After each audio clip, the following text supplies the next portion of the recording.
The first images of Matt Lauer after being fired from his job at the Today Show, taken near his home on Long Island.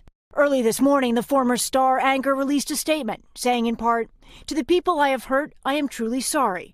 Some of what is being said about me is untrue or mischaracterized, but there is enough truth in these stories to make me feel embarrassed and ashamed." Lauer's first public comments come on the heels of new accusations. At least 3 women have come forward to NBC. Among them, one accuser who alleges she was sexually assaulted in Lauer's office in 2001, according to a report in the New York Times.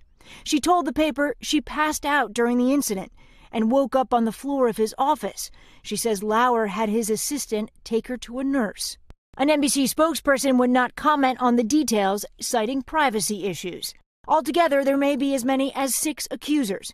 Questions have been raised about whether NBC News executives knew of the complaints prior to Monday. Several former NBC News executives we spoke with today told us they didn't know of any complaints. And the network responded saying unequivocally no current management knew about any accusations.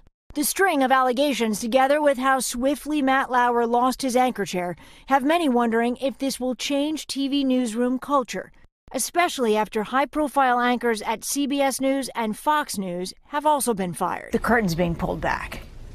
The curtain is being pulled back, and the question is whether the figures who have been toppled are some of the biggest names in television, whether they turn out to be sacrificial figures or transformative ones. Stephanie Gosk, NBC News, New York. Hey, NBC News fans, thanks for checking out our YouTube channel. Subscribe by clicking on that button down here, and click on any of the videos over here to watch the latest interviews, show highlights, and digital exclusives.